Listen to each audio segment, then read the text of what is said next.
Hello YouTube, this is Morgan Airspeed Prime here with my next The Promised Neverland manga review. This one's going to be for chapter 157, which is called The World Is Mine. And this is a pretty interesting chapter. I think it covers, most of what we wanted it to cover in terms of backstory on Sonju to sort of, go with the reveal from the end of the last chapter. He is the Queen's brother, but beyond that, it didn't overly seem like there was like all that much, just with his position compared to the others. Like, how does that happen? How does he end up so different even though he's in the royal family? This chapter covers that. We get more information on the Queen, proper, confirmed information about what's going on here, details about her, how to take her down. And, it's demon focused, it's not focused on Emma, Ray, or Norman, but it is stuff that's important to the plot in terms of we can't just focus on where the humans are going to be when the series comes to an end. We have to also cover where the demons are going to be when it comes to an end as well. As we switch from one promise to another, there has to be room for the demons. That's part of Emma's philosophy, is for the demons to be able to live as well. So it's important on both sides that this happens. So let's get into it here. So we start off in flashback, a younger Sonju here, a distant memory of his past teachings. And we see him here out on a hunt with the character he'll later call his sensei. And then we'll also get explained a bit with a line from the Queen, how he's in this position and being taught this stuff when this seems the complete opposite of the way the royal family sort of use things. So anyway, here he is. He seems to have pretty badly injured this human. It's his first hunt, it's said. Sonju notices he's still alive. He's still trying to survive. And he's basically just told here about their philosophy on life, what it is to take a life, what life means to them. And, this is what he's been pointing out here. Look around, Lord Sonju. All of this life, we all are. Everything that lives is precious life created by the gods. Life hunts other life. All of life is connected to each other. The hunt is borrowed. All life is borrowed. It's not a gift. Everything on this world is simply what we borrow from the gods. That is why we must pay our respects for our own life and all of the life surrounding us. Always extend your hand to share with others, and thus whatever you borrow from the gods shall be returned to them. That is the order that we must protect. And throughout all this, the visuals are, of course, of Sonju putting the special, demon flower in the body of the human he's killed here, and it sort of blooms. That we obviously got the definition of what this is about before, and just like this is the proper, I suppose, way to use it. As we'll find out about this kind of group here in a little bit. But final section of this little bit of flashback at the start of the chapter. That is the path we must take to reach eternal prosperity. You are a child of the king, never forget that. Even if you yourself are not to become king, you must protect and support your ruler. So we end the flashback and immediately cut to Sonju attacking his sister, being ready to fight her. And so she is technically his ruler, but he's fighting against that. He disagrees with that. And we end with, yes, sensei. So fates clash in a head-on confrontation, and we get into the present day chapter. So we get the immediate aftermath of the previous chapter of just Norman, Ray, and Emma reacting to the big reveal. Little brother, and immediately the two begin to talk. The baby brother really is the most foolish. You're saying you'll kill me? Ever since you were born, you were taken prisoner by that ancient faith and rebelled against the royal family. The traitor who took the cursed blood and escaped. Very, very interesting reveal here. That this is ultimately sort of the answer, I think, with Sonju we were looking for. Why is he so different than the royal family, but confirming he is part of it? This is how.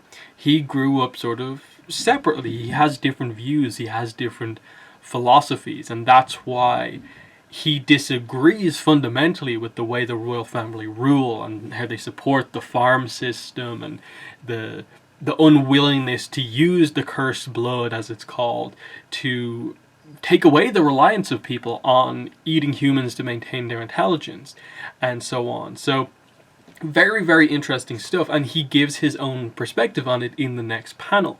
The only traitors were you people. All I was doing was protecting the order of things. That damn promise corrupted everything. Me taking the cursed blood was so I could stop you from monopolizing it. You really do make me sick. The Queen's response to this is fine. Nothing you do will be able to concern me, though. So that's a pretty big reveal there, that he took the cursed blood in a way to stop the royal family from having complete control over it. That they obviously took the cursed blood themselves, which took away their reliance and need to eat humans to maintain their intelligence. But they still did it anyway. They still supported all of this and hid this very simple solution for nearly all demons to fix the problem that is in place here. To, you know, the promise led to things kind of being the way they are right now.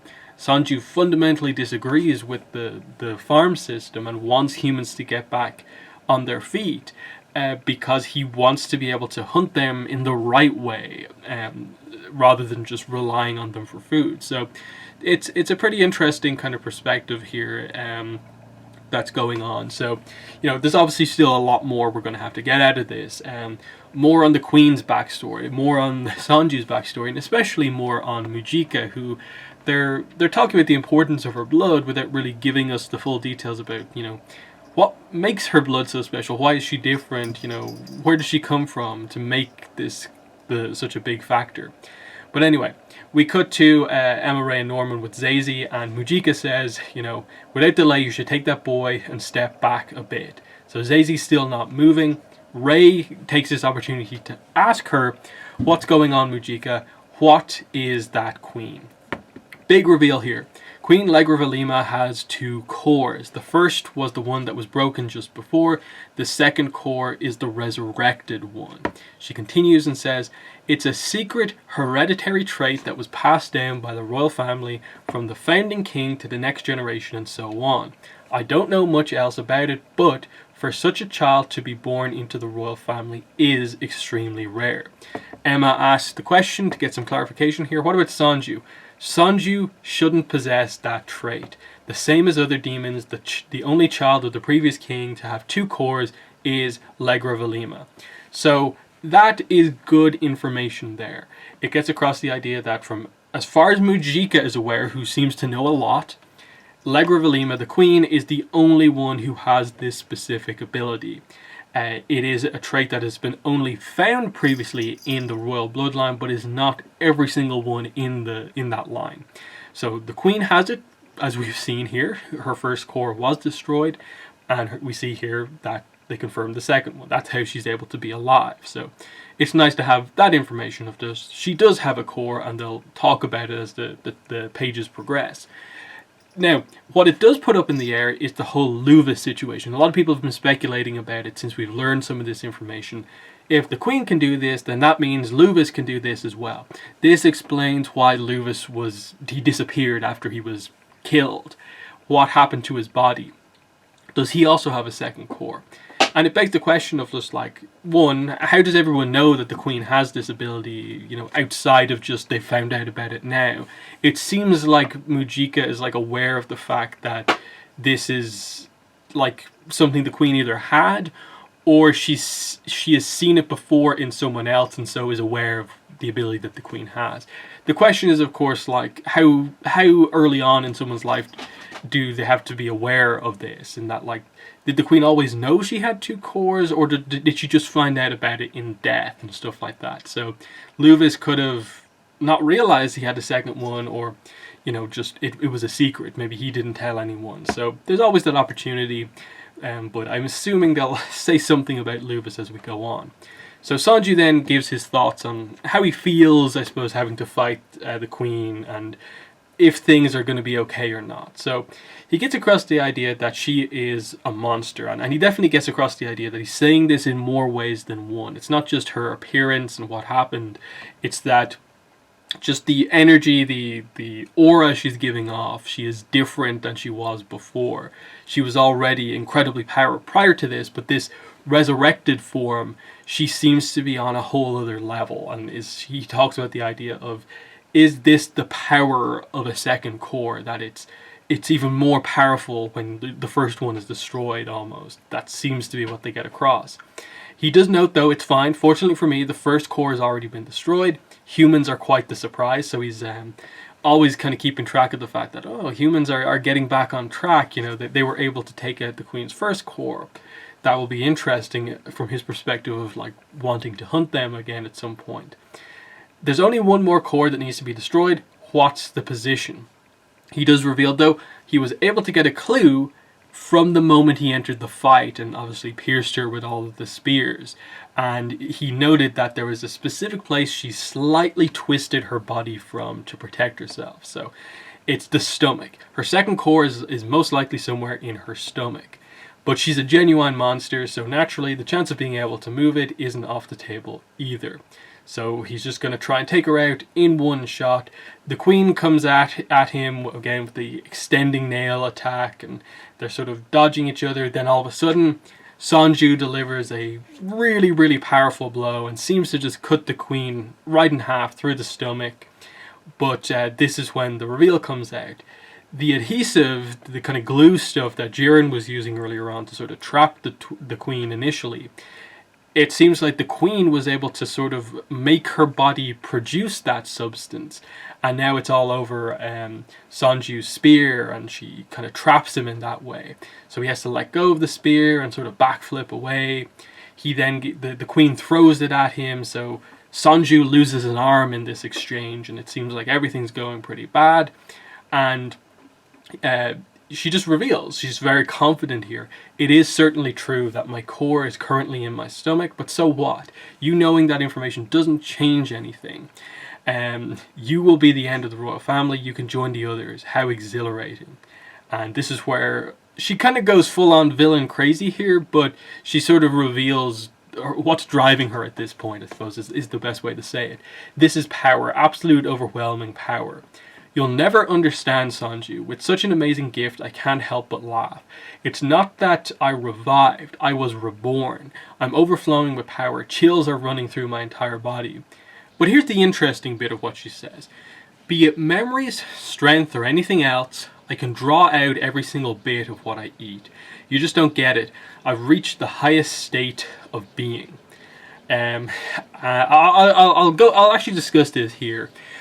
That's very, very interesting, because effectively I think what they're saying with the previous example of the kind of glue adhesive is that when she was resurrected, the reason she sort of became that sort of blob where she just kind of consumed everything and had that, we had that chapter where like stuff just started sort of, you know, showing out of her, basically. You saw the faces of certain characters and stuff like that. Is that, look, she gets power, she has sort of healed her body from what's happened with this. But also, she has memories. This is why I suppose she's able to showcase people that she's probably never actually eaten herself, but if someone else has ate them, like, that's how, like, she kind of has their memories now. It's very interesting that she also seems to imply here that in the middle of all of this, she kind of gains like the powers of what's going on as well. That because she absorbed some of that adhesive, she can now use that. So that becomes very, very interesting. That she, I suppose, represents the kind of abilities that demons have taken to the absolute maximum, and that being that they roughly become what they eat. So the Queen now can sort of use anything that she eats. So that is a really interesting take on, I suppose, the ultimate power for demons of just, you know, anything she consumes is now just a weapon for her. And she goes on here. This is what it means to be chosen by the world. Everything in this world is mine. All life is nourishment for me. My retainers, my citizens, my traitorous enemies and human livestock, my parents and siblings, everything. I will eat more than anyone and be stronger than all else. And interestingly here at the end of this page, you have a reaction shot of Mujika to specifically the Queen saying this about wanting to eat everyone, be stronger than everyone. and she kind of freaks out here, the queen. No, no, no, it's not enough. I can still eat more. It's not enough, not enough, not enough. The cursed blood and grace field. So she kind of gets her crazy mouth kind of face. She morphs to have all the mouths to eat. That comes out, and she charges at Mujika, and Sonju obviously regenerates his arm and screams, get back, Mujika, as he kind of goes in to help her. But he's not quite quick enough, but the queen stops before taking out Mujika. What's with that look? Why do you not retreat? Because Mujika just stands still and just stares the queen right in the face, I suppose. If there's not even eyes there, so you can't say that, but stares at her directly in the face. And Mujika's response here is, "You poor thing, why are you so hungry?" And the drawing, it's unclear, like, is it meant to be a tear in her eye or what? I think it is. You can see it sort of just dripping down the kind of bottom hole on her mouth, on her mask. It's an interesting decision here. Like, we always knew that Mujika was this kind of type of character. So her taking the approach, even with the queen, of trying to sort of like connect and almost like understand her, of like, I suppose, yeah, in some ways, like, I think we as the audience are like this as well, of like, that's an interesting motivation for a character with demons and how much they eat humans and so on. The main demon, the ultimate demon, having this sort of character trait of just wanting to consume everything, just wanting to eat, even though she doesn't have to. There's no reason for her to constantly need to eat humans as much as she does, because she, as part of the royal family, has the cursed blood from whenever it happened in the past. But she still wants to do it, and we got like explained a few chapters ago that she wants Norman, Emma, and Ray because they're meant for the one, and she considers herself like higher than the one. So what is it, like, what happened to the queen to cause her to be this way? Because like, it's like, okay, in the situation that you're in, you want the power, but she's so focused on wanting to just take everything in and so on. So just the Mujika showing a sense of like, like, what happened to you to cause you to be this way is so interesting. Why are you so hungry? What are you trying to almost like make up for is the big question. So I assume some deeper backstory on the queen is going to come from this. I assume along the way we're going to have to get Mujika's backstory covered more, as well as Sonju. I think we are, into a bunch of chapters now where we will be focusing pretty much exclusively on just the interaction between these couple of characters. I don't really know how big of a role Emma, Ray, Norman, and Zazie being there can necessarily have, given what's at play here. This has to get resolved. Then that's when the promise gets activated. So that's obviously, I think, what everyone's sort of waiting for, is just, when is going to be the proper opportunity to be like, okay, now is the time for the promise to be activated. What is the reward Emma offered to the one in exchange for the promise, and how is that going to change? Is it going to be this double-edged sword or what? Either way, I think very good chapter here. I like that the chapter this time ends on a cliffhanger of, we're not just going to have a fight. We're actually going to get some interesting character discussion going on here. To me, that's a little bit more interesting than just fight. The queen potentially having to explain the details behind her current philosophy of just eat everything. Why does she need more? Given that she's the most powerful one here, why does she need more? Why does she need everything? What is the problem? That to me is definitely the most interesting thing here, rather than just, the fighting didn't really happen all that much. Because Sonju, he didn't get to do all that much. He was taken out relatively quickly, but we did, I suppose, learn from a battle perspective that, okay, her core is somewhere in her stomach, but it could be super difficult to do that, in that, were they almost implying here she could just, like, turn her entire stomach area into some other substance?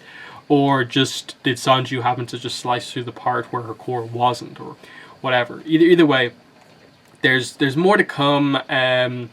I still think, you know, like, we're probably not too far off the end, but, you know, like I say, keep saying in all of these ones, they could go on for another 30, 40 chapters, but equally, I think, you know, that there's absolutely the potential for this to end within the next, you know, 10, 20 if things happen quick enough. But, you know, I enjoyed this chapter. In the comments, let me know what your thoughts were on this one.